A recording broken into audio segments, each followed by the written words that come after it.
Hey guys, welcome back to Vertical Momentum. I am your host, Richard Kaufman, also known as the Comeback Coach. Guys, this is going to be an amazing episode. Are you tired of being drowned out by the noise? Are you tired of people just not clicking on your stuff, especially on social media, because everybody has the same things going on? We're going to be talking about that today with my brother, and I'm so grateful and truly humbled and honored. He's done some great things in uniform, doing even better things out of uniform. Brother, I'm so grateful to have you on the show. Welcome to VM Nation. Say hey to VM Nation. What's going on, Nation? How y'all doing? This KJ Bradley or KTA Interactive Media. Man, I am glad to be here. Rich, how you doing, brother? I'm doing truly amazing. I love your podcast. I don't miss it. I don't miss an episode. I love everything you're doing. I've learned a lot from you, from even though I'm learning from a distance and you don't even know about it, but now you will. So first of all, the first question I ask everybody is, what is your definition of resilience? Because before we came on, we both struggle with PTSD, and sometimes being a content creator can get us all twisted. Yeah. So what is your definition of resiliency? Absolutely, man. The simplest way I can break down resiliency is to breathe in, breathe out, and repeat. As long as you can maintain that rhythm, everything else will work itself out. I love it. So now we're gonna hop back in the Wayback Machine. So where do you come from? Where did you grow up, and what kind of little kid were you? Yeah, absolutely. So I was born and raised in Atlanta, Georgia. Back before Atlanta became this sprawling metropolis, it was really a small country town. And I tell a lot of people that I'm from a small town in Georgia called Atlanta, and they laugh at me. But a lot of people, when they hear the word Atlanta, they think of 2022 Atlanta, which obviously was completely different than 1980s, 1990s Atlanta. I'm talking, we still had dirt roads. I mean, we had chickens in the backyard till I was 16. And this had to be 96, 97. So I had really humble beginnings. We grew up, it was 17 of us, 17 kids, 6 adults, and What? Yep.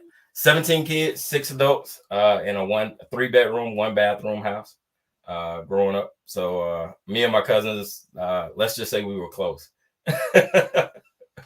And I don't know, man, it was a really humble beginnings, man, and that kind of set the course for my adulthood. And were you a good student? Were you an athlete?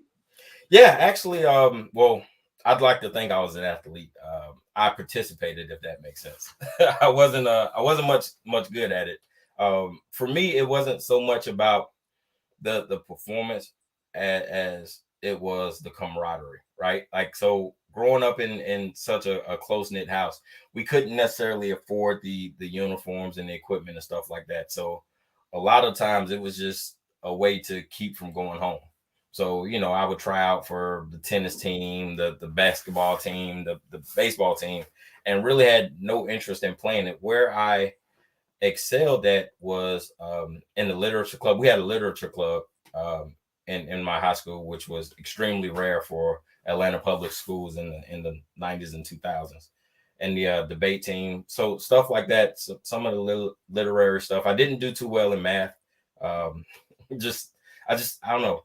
The things I had a passion for, I excelled in. The things I didn't care as much about, I didn't do as well in. Which is now, I just interviewed somebody the other day, and we were talking about how readers are leaders, yeah, and learners are earners. Absolutely. So, were you always somebody that liked to read and liked to always expand your mind? Yeah, absolutely. One thing I learned early from childhood is, so my grandma, who was our matriarch, she would we would sit around her chair and she would tell us stories as a little kid, and some of my earliest memories are from us just hanging out, sitting at her feet and my uncle's feet, listening to them tell us stories. So by the time I got into school, I was always fascinated with stories. I was one of those kids who just lived in the library. I couldn't take my hands off of a good story, and that, looking at my life now, it's kind of ironic that, I'm in content creation and helping businesses tell their stories, because I'm always fascinated about a person's story. You know, that's the one thing you can't duplicate in this world. And our society is it's so much duplication and so much, you know, following the leader. One thing you can't duplicate is the person's origin story. And that's why it's so fascinating to me. Yep, but I definitely want to hop back to that. So did you go to college? Did you join the military? Yeah, I'm sorry, man. I am an absolute rambler. So graduated in 2000. What college? I went to high school, graduated high school in 2000. Okay. And I went to Morris Brown College in Atlanta, Georgia for 2 years. I ended up dropping out my sophomore year, my second year, due to 9/11. I heard the calling. So I ended up dropping out, joining the military. I joined June 2002. And then it was all she wrote, man. My first duty station was Fort Wainwright, Alaska. Did that. I did a wait, hop back. Because I'm going to ask 2 questions about that. Yeah.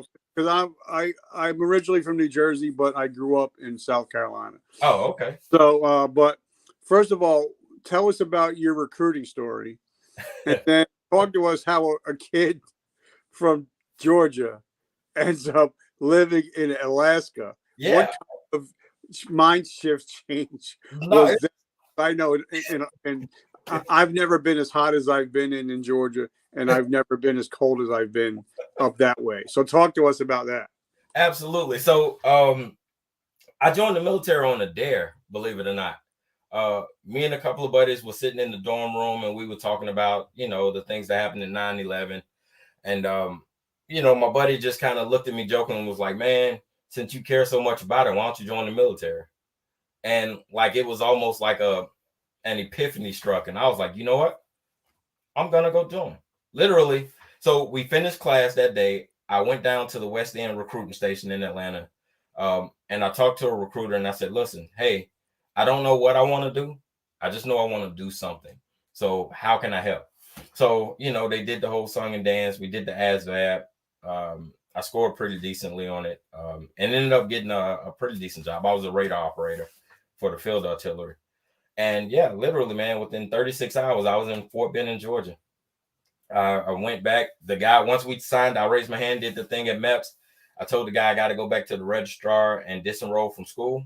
So he gave me a day to disenroll, and that was it, brother. I was on the van down to Fort Benning. So I'm guessing Alaska was not the first place on your dream sheet.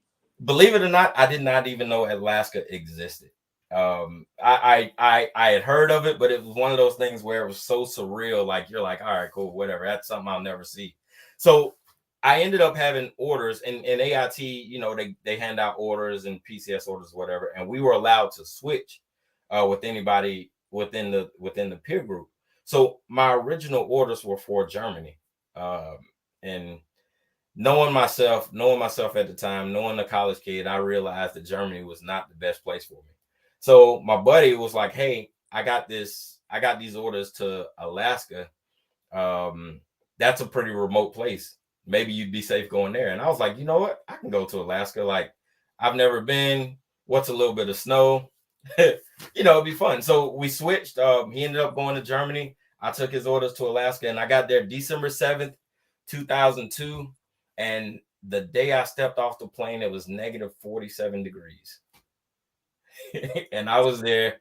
I had a long sleeve polo on, and some cargo shorts and some Chuck Taylors in negative 47 degree weather. And it was just surreal. The guy, I'll never forget, I'm getting off of the plane in Fort Wainwright, little small airport in Fairbanks. And the guy kind of looks at me and goes, he was like, you're going to base, aren't you? And I was like, yeah. He was like, you didn't dress for the weather. So literally he opened his suitcase, gave me his coat and a pair of sweats, and he took me to reception on Fort Wainwright. And that was my introduction to the Army, man. Turns out the guy was a specialist in one of the gun batteries. And I didn't find out till later. But the guy, he took care of me. He I guess they were coming home from leave or something from Thanksgiving, and just showed that hospitality, man. But that was weird. It was fun times. Alaska was great though. So then how many years did you put in? I put in 17 total, and then I ended up getting medically retired in 2018. All right. So I don't tell war stories here. That's not what we do here. But I got medically discharged after 23. I wanted to do 30. Yeah. But if you can't see, you can't shoot. We don't need you anymore. Thanks. And when they told me that I was no longer Sergeant Kaufman on Memorial Day, 2012, was the day that I had my suicide attempt. Yeah. Because the reason was, I got thrown out the first time for being a drug addict. Everybody knows. I got back in, and then I tried to be the ultimate soldier. Yeah. I tried to be, I tried to be the man. Yeah. Every class you wanted, every school you wanted me to go to, whatever, I got you, And then when they told me I was no longer Sergeant Kaufman, and I had to hand in my ID, and at that moment, I didn't know I didn't know who Richard was. Yeah. And it scared the living daylights out of me. Yeah. So talk to us a little bit about, you can go into whatever you want to get into about why you got put out. But what was it like immediately after the transitioning? Yeah. So my med board came pretty quick. It was just after I had my second hip surgery, and I was suffering through some real depressive issues. I was working in the brigade staff at the time, and life just wasn't the best for me. And the doctor kind of looked at me straight in my face and said, "Look, man, this is your second time having hip surgery. It's not responding. No hips, no service, And, I assumed that meant that I would have time to rehab. But what happened was he literally, after I left that office, sent the email of my P3 to my brigade sergeant major. So by the time I left the appointment and went back to the office to go tell my brigade sergeant major, he was like, "Hey, you're med board and you got 90 days. And like, what do you do with that? You just, your whole adult life was surrounded around the military. That's all I knew. I was one of those guys who had that mentality where I would die in my boots. You know what I'm saying? I would serve until I couldn't serve anymore. And, my whole life had changed. So, I remember sitting in the sergeant major's office and just staring off into the wall. And then, the sergeant major was like, "Hey, man, take as much time as you need. I don't know what else to tell you, and that's when it kind of dawned on me, like, holy shit, for the first time in my adult life, I have to do something else, and I'll never forget, man. I had a conversation with my wife the night I went home and told her. I said, "Hey, I don't know who I am," and God bless my wife, man. She just kind of stared at me with that hard New York face and was like, "So go find yourself." And that was it, man. So literally we started that journey. Then, man. But I thank God for my wife, man, because I was in a bad spot, brother. Me too. I thank God for my wife. My wife is my angel.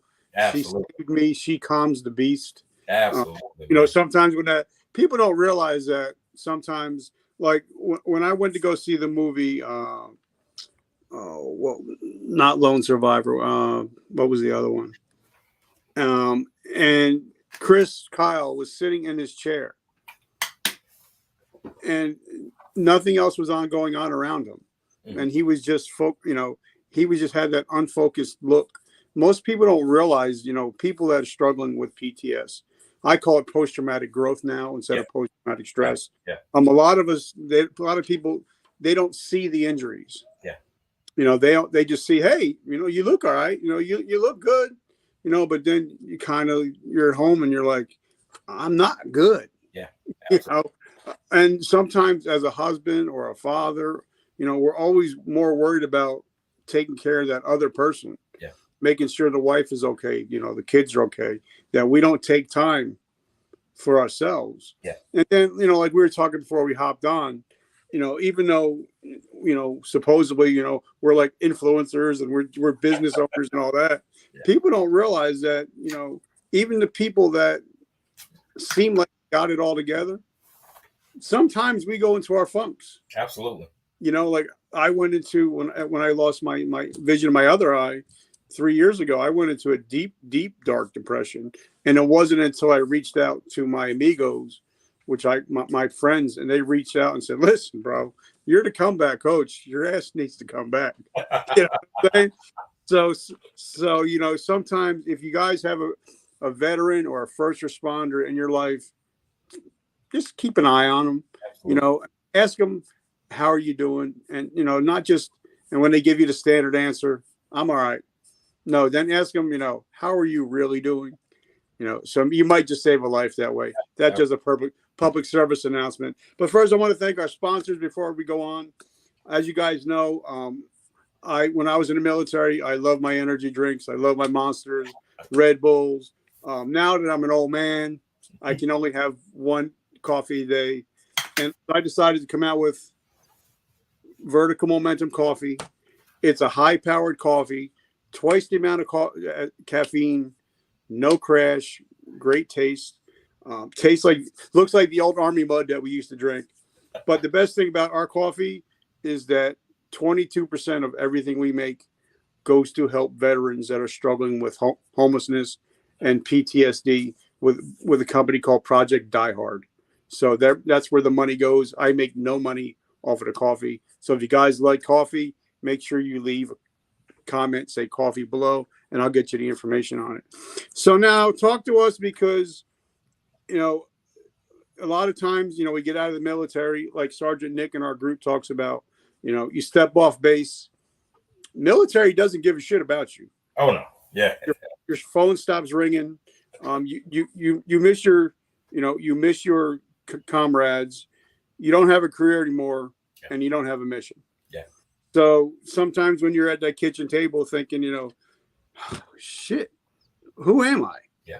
I got to reinvent myself, and I got to reimagine myself. Take us back to that moment at the kitchen table when you're sitting there thinking, I got to do this. And my wife just told me, I got to do this. So how did you start to reinvent and reimagine yourself?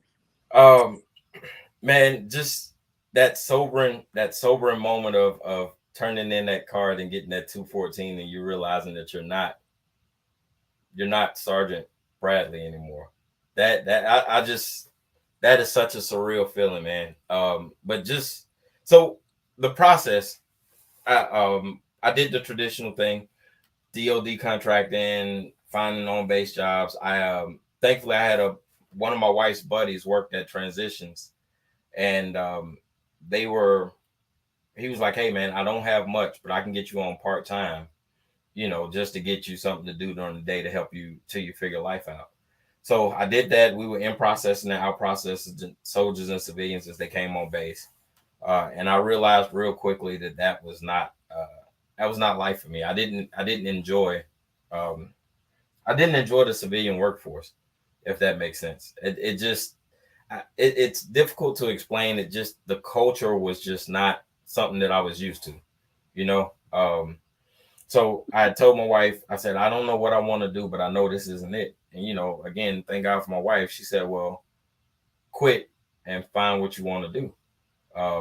And, you know, fortunately we had enough money in our savings to where we were okay. And then my wife is still active duty. So, you know, I didn't have to worry about, you know, some of the typical stuff most veterans go through. But it took me about a year and a half of bouncing back, doing odd jobs. I like to call them auditions, because I would literally work for about a week and say, hey, man, this isn't for me. Let me try something else. I think I spent a year. I was a plumber for a week. I washed windows for a week. I did landscaping for a week. And I literally just bounced from all these odd jobs, just trying to find life. And then so finally, I was talking to my mom at the house one day, and my mom was like, well, isn't there a way you can use stories? And I was like, I don't know. And then that kind of got my mind into thinking, what do I do? You know, how do I incorporate something I love to do with something that I want to do? And then just reaching out. I worked for this one guy for 6 months for no paycheck. And I told him, I said, look, man, I don't need money. I need experience. I need to know if this is something that I still love.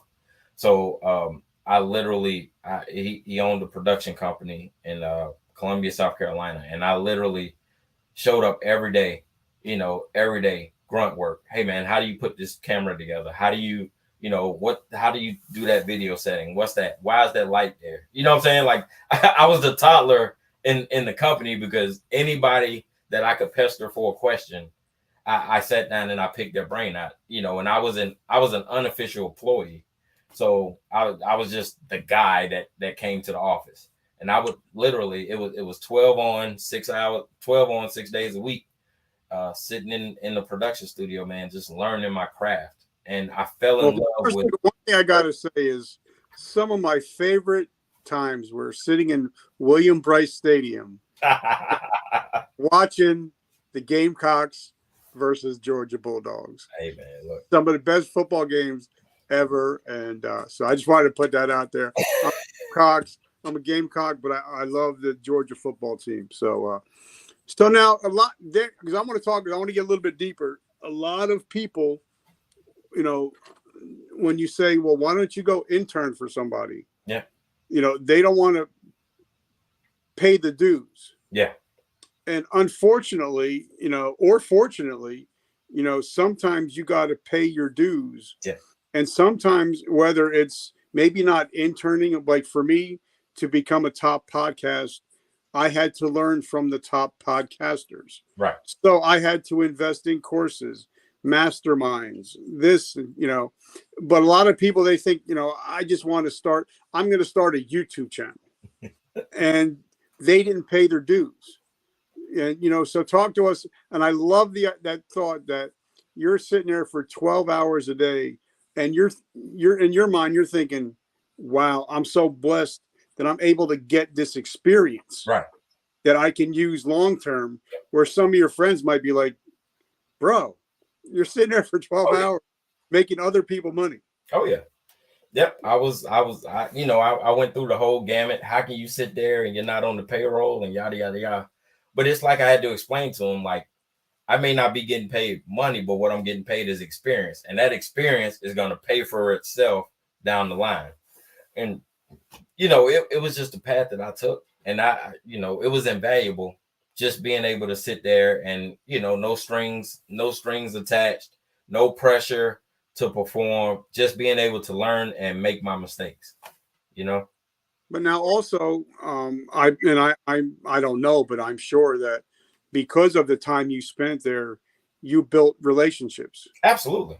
You build up your network. Like for me, I believe, my network is my net worth. I could go to my phone, like the other day, my wife asked a cooking question. So I actually got a chance to call one of the Iron Chefs get her answer.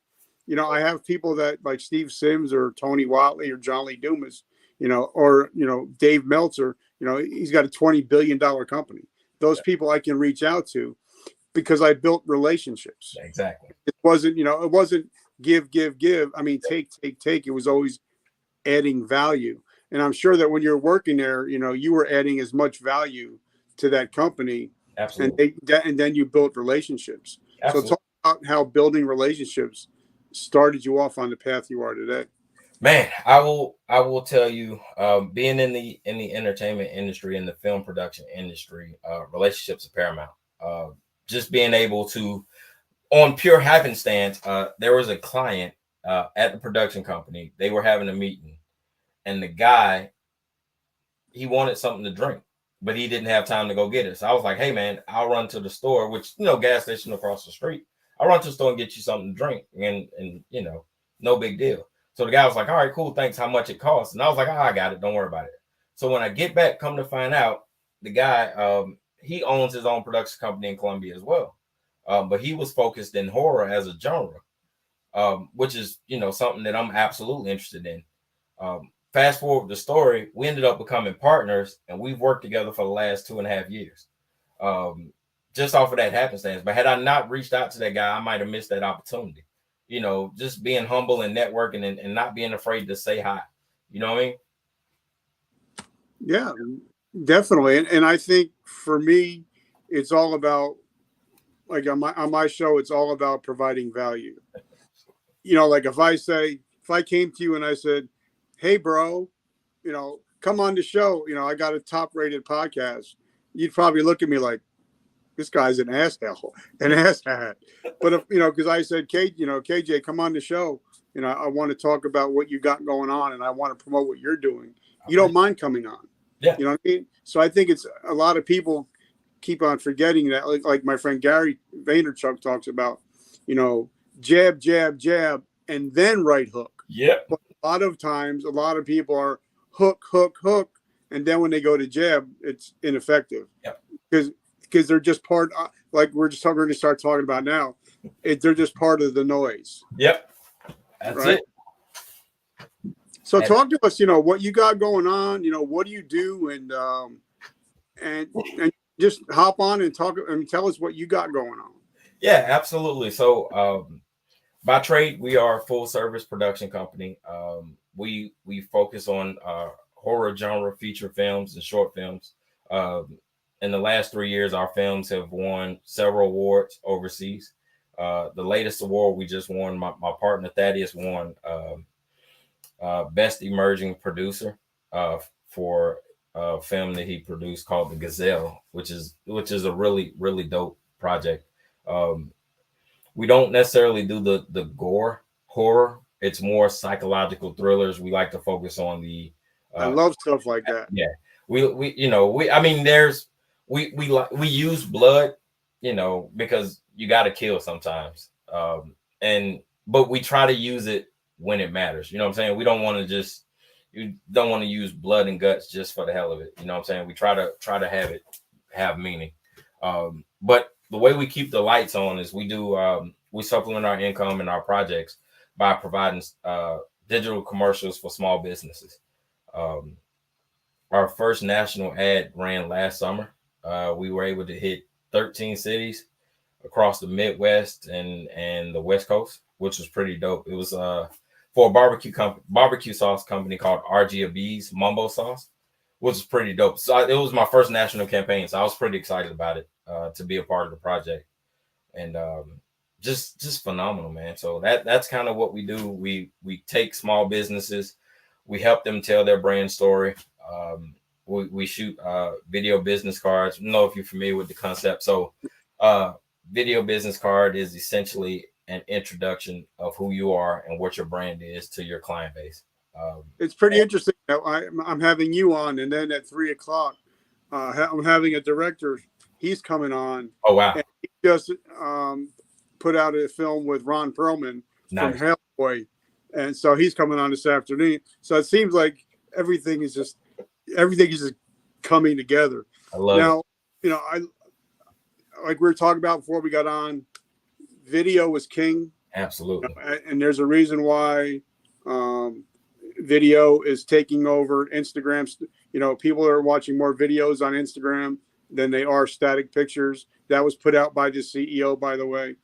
Also on TikTok, there's a reason why TikTok is blowing up. Absolutely. But I hear a lot of people, and I tell everybody this, if a person ever says to you, well, we don't do business that way, you're going out of business. Absolutely. If you're not making videos, I say a lot of people, well, I don't like being on camera. And that's okay, because now they have so many things you can do. Animatronics. Absolutely. You don't have to just be on video like we are. So talk about the new age, 2022, what the digital world is like. Yeah, absolutely. So the digital landscape is so vast, and it's so versatile that you can take a brand owner let's say you have a brand owner who's shy or timid and being in front of the camera. Well, you can brand and scope their story by mixing in elements of that person in the background and fill it with stock footage, and it'll be like telling the exact story as if the client was there the entire story.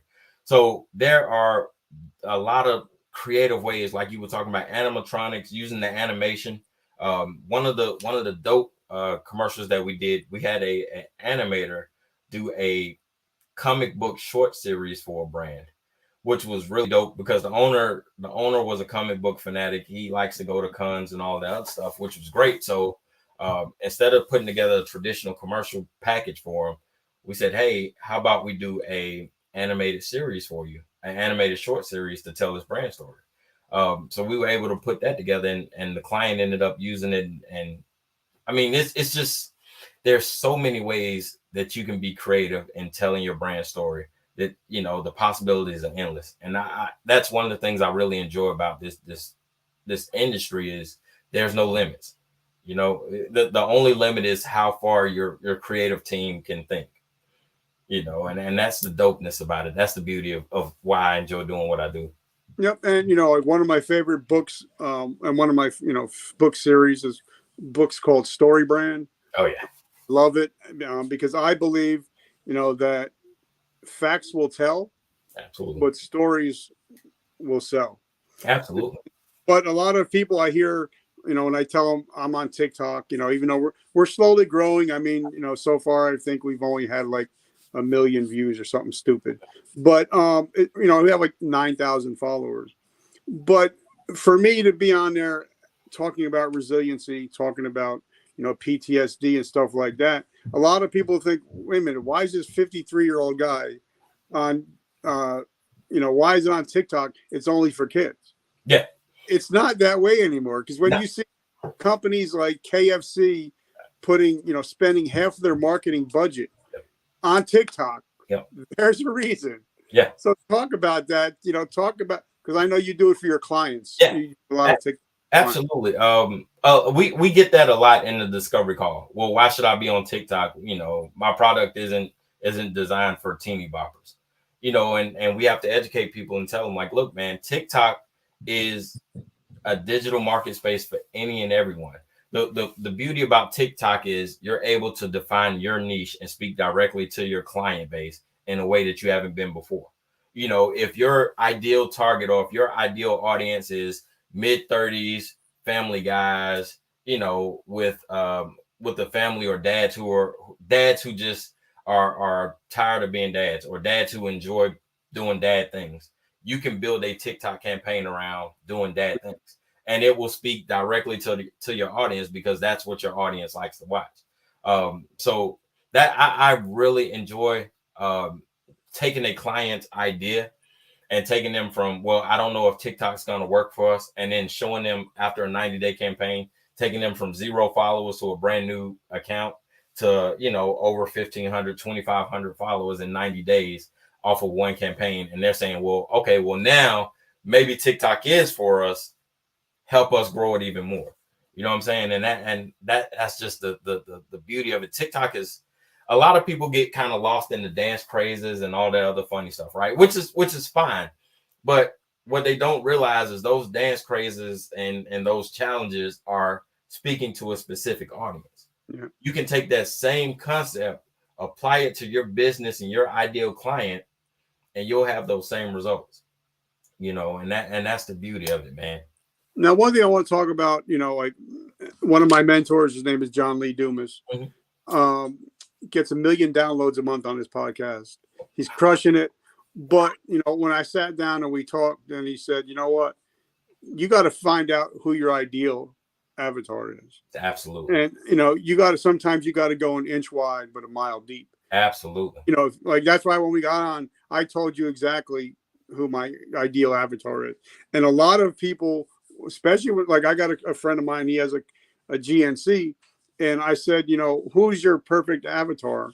And he told me what he thought it was. He wrote it down. And then we looked back at analytics, and it was totally opposite. Absolutely. What he thought it was. Like, he thought, well, it was males working out, but the most people that were shopping were females that were working out. Yep. So a lot of times we don't use analytics.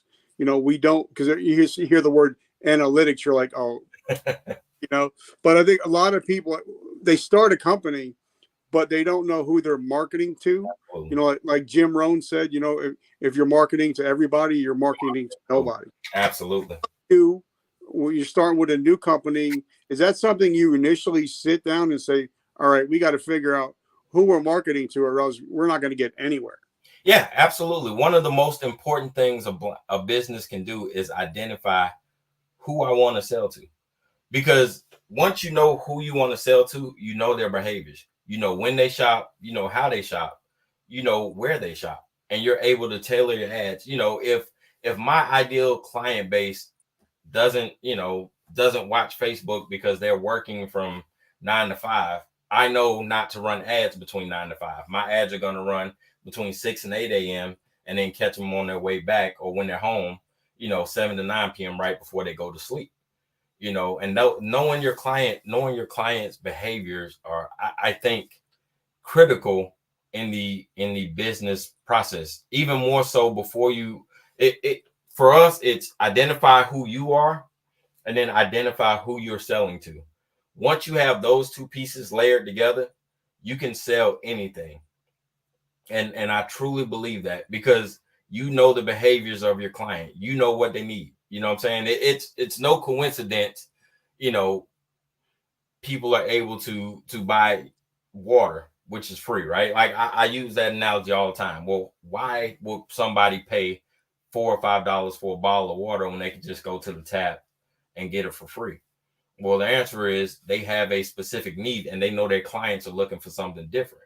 Once you know your client's behavior and you know that you can satisfy a need for that client, you got them. It doesn't matter what your price point is, you'll be able to reach them. So that's one of the biggest things we try to focus on, is nailing down who exactly are we talking to. Each video, each piece of content, each piece of asset marketing has to speak to a specific. We tell a client to look in the mirror. If you can only talk to one client, if you can only sell to one customer, who would that customer be? And then once we figure out how to make that bell ring, we do the same process over and over, and we just expand on it. Okay, now I've been in business for myself now over 3 years. Mm-hmm. And one of the biggest things I've struggled with until recently, I never, until I got, again, Gary's book, right hook, right, jab, jab, jab, right hook, to start thinking of, each platform wants something different. Yeah. Like Instagram used to be static pictures. And like I said before, they put it out. They're going to be more video based. Absolutely. A lot of people, Facebook, is for families, photoshops, but a lot of people think or thought, like I did, I made a big mistake, is, I'm just going to copy paste something everywhere. and I would get crickets. And then I also put the link in the post itself and didn't realize that Facebook is going to bury it on purpose.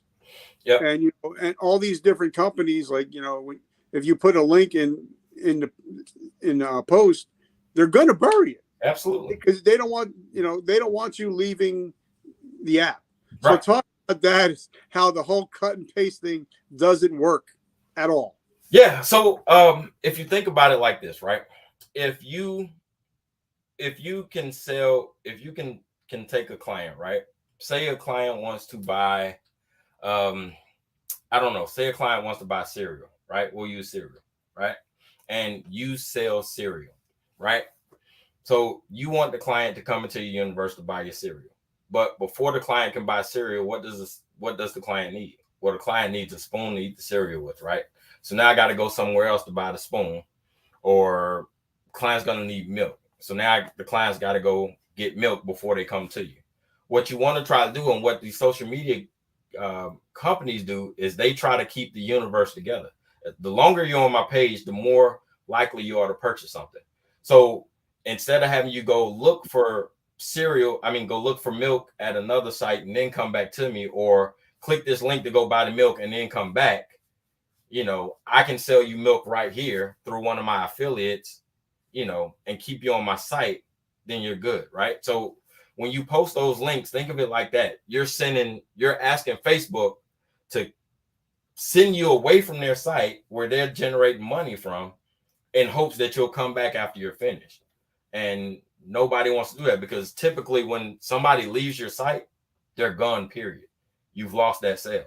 So you want to keep them in your universe. You want to keep them on your site or into your product space as long as possible. And the way you do that is finding those complementary items that go well with your product and offer them right there on your site, whether it's through affiliates or finding a way to distribute it yourself. I hope that's enough analogy, man. I tend to get a little loose with my mine I now. like it because you break it down Barney style, and I love that. Now a lot of people, you'll see it on their Facebook pages. It's always business, business, business. But like I'm learning from my friend Russell Brunson from his trilogies. Yeah. That like for me, I have 5 different things that I post. I post something different every day. Mm-hmm. 5 things that are important in my life: my faith, Yep. my family, my podcast, my veterans, and my entrepreneurial space. So I'm posting 5 different things on every day, so people see something different. Yep. People just want to see business. If they can't relate to you, like you said, if I cannot relate to KJ's story, Yep. I'm not buying anything from you. Absolutely. So talk about that is being social on social media. Yep. One of the things we try to break down when we establish relationships with clients is posting for purpose, right? Posting for intent, right? So if you have let's say you have a personal Facebook page and you have a business Facebook page, right? You don't want to cross the lines or blur those lines, right? Because when you do, that's when you tend to get those crazies out there who like to come on your personal page because they had an issue with your business, or what I'm saying, and do crazy stuff. So you want to keep those lives separate. It's okay to promote every now and again, but you don't want to blur those lines. So for your business page, that's when you want to post the variety stuff. Short form video, which is anywhere between 5 to 15 seconds. Those are like your teaser videos, that sort of thing, kind of get people in and out, right? You want to hit them, I call them flashbangs. You want to hit them with something hot, something memorable, and then you want to back out, right? Those are what you want to use to go viral. And then you want to use an infographic. Say if you set it up, the next video, the next day you'll shoot, it'll be an infographic, right? That'll where you have your text overlays. A recent study said that 93% of business owners prefer video content for their advertising form, right? Now you're informing your client base. Then you come back with a relatability base, right? So you kind of switch it up. You want to go back and forth. You don't want to be too heavy-handed one way or the other. You want to give them a whole body perspective of who you are, right? You hit them with the left jab one day, then you come back with the right cross. You know what I'm saying? You might throw a knee in there and then come back with an uppercut combo. You don't want to just keep hitting them with the same move every day. Because after a while, they'll be like, oh, all right, cool. I know what this guy's talking about. You know what I'm saying? Veterans got it, click. You know what I'm saying? Like they quick to scroll. So you gotta always keep something fresh on the minds of the member, on the minds of your client base. And I love that. But now something also that I'm learning about, I try to be social on social media, which means I try to spend at least a half hour a day going on all my platforms, actually talking to people on the social media platforms, help leaving comments if I can, wishing happy birthdays, trying to be social and not for any other purpose, but to let people know, like I'm going to see your posts from now on. So I want to build relationships. Absolutely. And I think like a lot of people, and I tell this all the time, I said, if you want to get more engagement on your Facebook page, make sure that you go into Messenger and wish those people on your page happy birthday. Yeah. And not for any other purpose, but to build relationships, but also because once you wish a person happy birthday on your, and your Messenger, it automatically kicks you up to the top of their feed. Yeah. So every day, say if you have 10 or 20 different people, having birthdays, if you're wishing happy birthdays and, sending good wishes, you're not only getting goodwill, but you're actually helping the algorithm, So talk about that, because a lot of people are trying to fight the algorithms instead of working with the algorithm. Like we all know that YouTube, they love shorts now. That's the big thing. And a lot of people, they're not going for it. And I'm like, why not? They're telling you what they want, but you're fighting the system. Yeah. One of the posting strategies that we like to do is called, social interaction. That's where you kind of get out and you keep your brand, you build a personable touch. You know what I'm saying? It's not nothing too intense, just a simple, hey, that's a great post. You want to try to come in, like you were saying, which is a pretty dope strategy. Hey, happy birthday, man. Or, hey, that's a great picture, or that's a nice color. You don't want to do anything generic by just hitting the like button or something like that, because the algorithm's not going to pick it up. At the very minimum, leave a short sentence about what you're coming about. And what that does is that kind of kicks you to the front of your brand. And what we try to tell guys to do is don't post it from don't post it from your personal page or your personal account if it's not a personal relationship. You know what I'm saying? That way, what that does is that not only does people see the company post, not only the person that you're posting on sees the company post, the people who also interact on that post sees your company. So you're subconsciously putting your brand in the eyes of potential clients down the line, as opposed to KJ says, happy birthday. That's a great family picture. KTA Interactive Media says, hey, happy birthday. That's an amazing picture, right? So subconsciously, I see that and I'm thinking, oh, man, okay, cool. Next time I see that name, I'm going to remember, oh, that's the guy that wished my friend a happy birthday. You get what I'm saying? So you're advertising to them without even advertising to them. And you're getting into their subconscious before they even see an offer from you. And one thing, I see it all the time, because I'm on all the platforms. Like I'll see somebody post something and I'm really interested, and then I go to look to the About Me page, and I can't find anything about them. I can't find a way. I can't find their podcast. I can't find their business. It's just a public page, and there's nothing to it. So talk to us about optimizing so people can actually get in touch with you when you do stuff like that. Yeah, man. I mean, you hit the nail on the head. How are people going to find you if you don't give them the information? That's one of the first things we try to do when we do a social media audit, is we try to find out, where can we find you? If we hit Google and you don't populate or you don't come up, then all right, we got to figure out why is that. Or, if we go to your webpage and, within the first 5 seconds, I can't figure out what your company is about or what you stand for, that's a problem. That's a red flag. People need to know who you are. How can I get in touch with you? And what's your primary service? I call it the one product effect, right? If you can only sell one product to one person, what would that be, right? And you say, okay, hey, it may be something as simple as, this bottle of water, right? Well, that bottle of water needs to be present, in some way, shape, or form in the eyes of your client base or your potential client base at all times, right? Because what you're doing is you're grooming their mind to become affiliated and familiar with the process. That way, when they're ready, or when you're ready to present the offer to you, they're already familiar to it, whether they know it or not. Prime example, you got a dope coffee. I knew your coffee was dope months ago. You know what I'm saying? So when you hold the bag up, I'm like, oh, that's the dope coffee that he's always talking about. I already knew that because it's always in my mind. You get what I'm saying? Like, even now, as it's scrolling by, that coffee has been advertising this whole podcast. Whether I read it or not, subconsciously I see the coffee. So when I think of you and I think of this podcast, I'm also gonna know, hey man, coffee. You get what I'm saying? Mm-hmm. And that's just another subliminal way of getting your product in the eyes of consumers before you even give them an offer. So go ahead. I'm loving this, by the way. And like I said, I'm so grateful and humbled to be able to have you today. I'm a big sports geek. I love basketball. My Warriors won a title. Woo! Congratulations. But talking about branding for a minute, because a lot of people start a company and think about branding afterwards. Oh wow. That was me.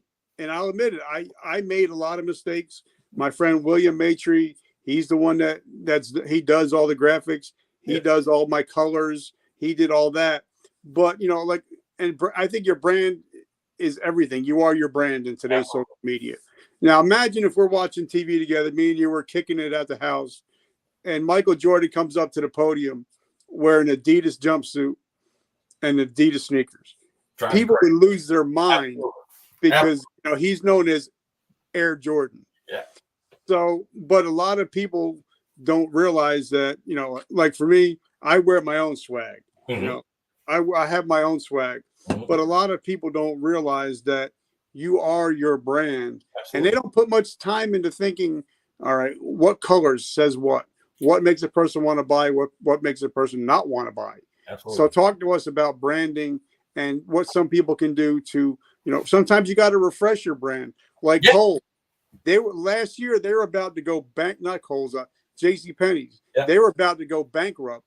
Now they just put out a sign, put out a new campaign. Shopping is back. Now they're crushing it. So talk to us about sometimes, if you have to create your brand or sometimes recreate your brand. Absolutely. So pivoting, I think I'll start there. First, as a business owner, you can't be afraid to pivot, right? If something's not working or you're not getting the desired results or the desired effects, it's okay to pivot, right? So and when it comes to terms of branding, you want to do your best to familiarize your client base with your brand, subliminally. I'll give you a prime example. Our colors, red, silver, and black, University of Georgia, right? I'm not wearing a branded hat, but my color scheme is there. You see what I'm saying? So even though you see the red A for my favorite baseball team, it still matches my color scheme. Look, it is what it is. It is what it is. But you know what I'm saying? And that's where a lot of people, like when you're just getting started, right? A lot of people want to go out and, plaster it everywhere, and they don't realize that it's a psychological game. You know what I'm saying? You have to be willing to plant the psychological seeds of your brand to where you're on the forefront. I'll give you another prime example. Coca-Cola, right? Coca-Cola, I love the brand Coke because they are so masterful at what they do. Like you can't even imagine seeing a polar bear without thinking of Coca-Cola. And those two things couldn't be further from relatable, but they've done such a masterful job of creating a brand around Christmas and polar bears that when you see a Christmas polar bear commercial, you instantly think of Coke, right? Or kind of like whenever you look at an apple, you're like, Have you ever played the color association game? So this is a real cool game that I do with clients, right? I'll get 5 or 7 well-branded companies, right? And I'll put a word and I'll put a color up, right? So I'll put the word soda or drink and then the color red, right? And I ask you, I said, what's the first thing that comes to your mind? No, it's gonna be Coke, no doubt about it. Coke, right? It's what it is, right? And you like you said, I'll take the fruit, I'll take a piece of fruit and put the word. What's the first thing you think of? Apple, right? It's a no-brainer, and that's where you want to get your brand. That's where you want to get your brand to where people don't necessarily have to see your words or see your logo, but they think of you. Like if you put, if you write down the word food and then you put red and yellow, as you know, McDonald's. It's done, right? Yeah, it's done. And that's amazing. That's why I think companies like Uber uses black and white. Absolutely. Because it shows high class. Absolutely. So, but a lot of people, like I said, I had a podcast before I did this, and you're going to laugh at this because everybody else does. I had a podcast called Success Your Why Powers Your How. And I had like 300 episodes in, and it was never put on Apple. Yeah. And so I had to rethink, all right, now I want to change my game up. And then, but I was thinking, how do I put on a t-shirt, Success Your Why Powers? Where now it's like I put on, I get like Vertical Momentum. I can actually make t-shirts, swag and stuff like that. And a lot of people don't realize they start a company and they come out with a 40 words for their name. How do you shorten that? How do you put that on a t-shirt or a hat or, swag? I'm a big swag guy. Yep. So talk about that. Sometimes you have to think about what, I don't, maybe when eventually we're going to want to grow, and so talk to us a little bit about that. So when we talk about impact branding, right? We want to talk about how do I get my name in the forefront of people's minds and memorable, right? If I have a 12 word log line, people aren't going to remember it, right? but they can remember something simple like build brands better, right? Which is our current log line. And basically what you want to do is you want it to be short, you want it to be punchy, and you want it to be memorable, right? What do you stand for? What do you stand for? What do you do? What do you believe in? All right, well, this is it. You know, at the bottom line, our core essence is we build brands better. You know, and that's kind of how you want to build it. That's how you want to price it out. And then two, you know, you can kind of play with the designs with the 3Bs and all that stuff. You know, you don't want to overthink it, right? You want it to be simplistic. You want it to be memorable. You want it to be something punchy that people can come back and be like, oh, that's cool. You know, that's kind of the biggest, that's the biggest thing. You don't want to overdo it. You just want it to be simple. You know what I'm saying? I got 2 more questions and then we're going to bounce because I know you got a very busy. Oh, you're good, man. Yeah. For me, people, and I laugh at a lot of people, like I'll see a podcast, they got 200 episodes and they got 4 reviews. Wow. And you're like, wait a minute, you know, they don't realize that, you know, social proof counts.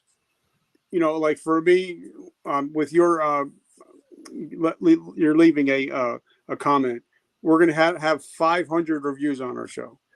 So that means, like, even though we're a small show, you know, once Ed Milet puts a show out or Gary Vaynerchuk, if we're having that many reviews, they're going to show it alongside those videos.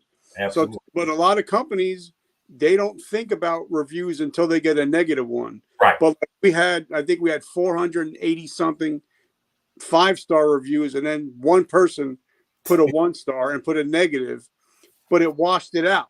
Yeah. You know, so talk to us about, you know, if you're a company and you definitely need reviews on Google and stuff like that. But a lot of people, we just don't ask for it and it's free. Absolutely. So talk about that a little bit. Absolutely. I'll give you a prime example. When a new movie comes out, right? And a friend of yours says, hey man, I just went to go see the new Tom Cruise movie. What's the first thing you ask?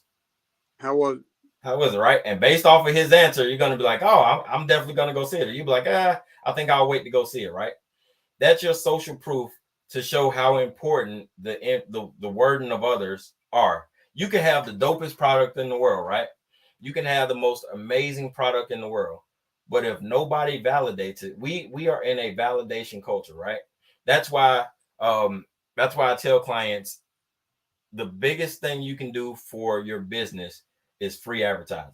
If you have a friend who tried the product, if you had a guy model a shirt, have them write a review, have them give a description of how it feels. If nothing else, just says, hey, I really love the design, because that's going to make people look at it twice, right? How many times, if you think about it, when was the last time you bought something without checking the reviews on it? Now, since I'm becoming the social media world, I hardly even go out to a restaurant. I'm telling you, that's the first thing you do, right?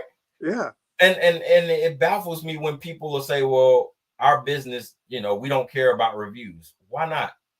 Why not? Because without you even spending a single ad dollar, a 5-star review on Google or anywhere is going to sell your company for you. You know, the word of mouth is going to tell people way more than anything you can say in an ad, right? Because it's your product. They're going to expect you to say it's the best ever, right? But if I'm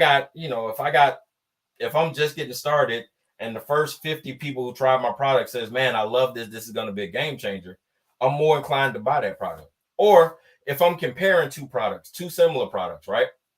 And I see product A has 20 reviews and they're all 5-star reviews with comprehensive reviews, right? They're talking about the quality, the texture, the size, the packaging, and all that good stuff.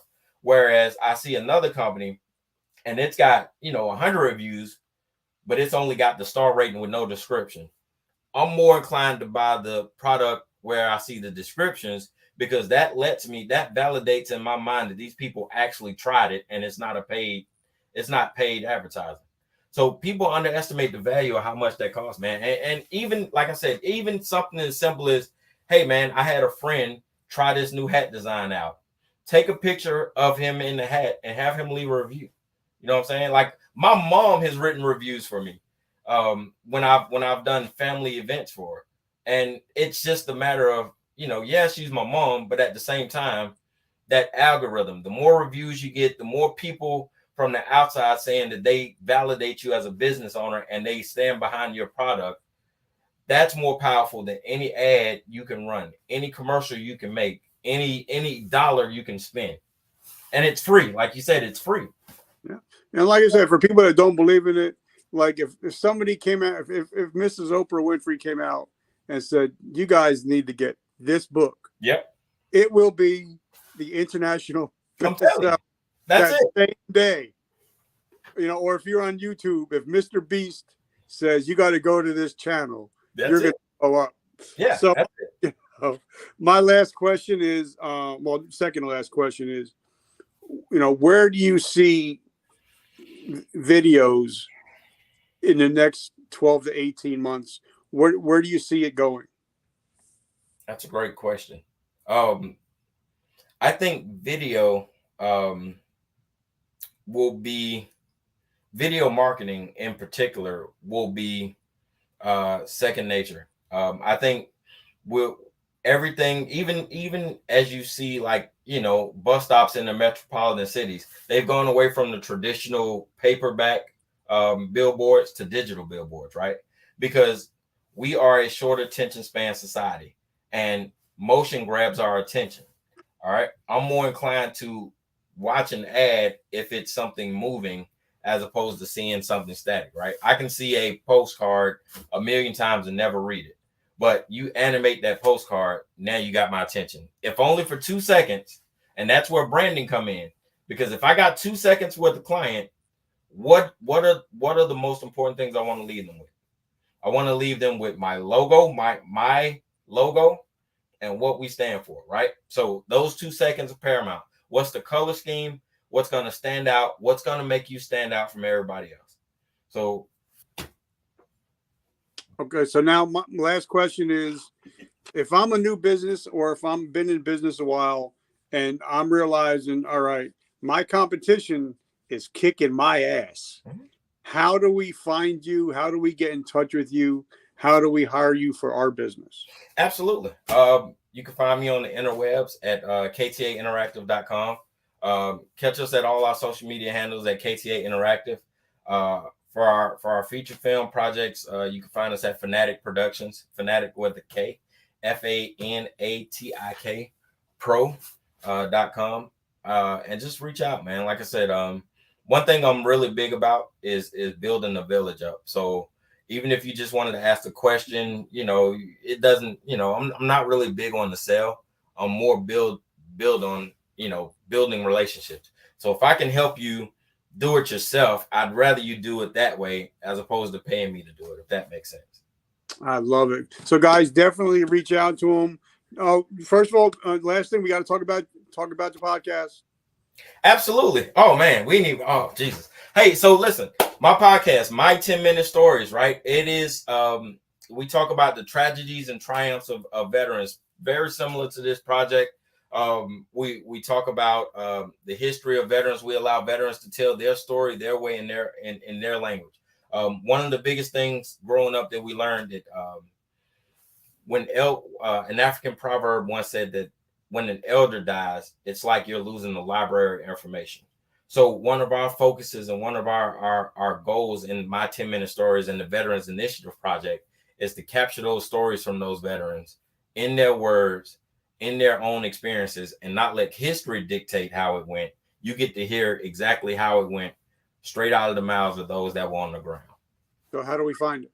Yeah. Hey, My 10-Minute Stories on all the social media handles. We're getting ready to gear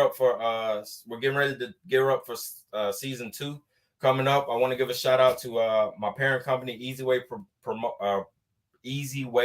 Promotions. We won the 2020 TV Producer of the Year award from those guys for the podcast. We're getting ready to crank up season 2.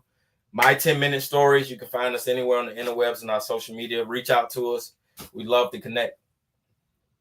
I know an awesome guest you can have on your show. I'm telling you, man. Dialed in. I love it. So guys, definitely check out everything KJ's got going on. I'm so appreciative of them. So, guys, as you guys know, I always end with this quote by Mrs. Oprah Winfrey. It said, "The best way to help yourself is to help others." So if there's somebody out there, you know, a veteran, if you know a first responder, tell them you love them, tell them you're thinking about them. Just let them know that they're not alone. All right, guys, and like somebody asked me what I've been sipping on the whole time.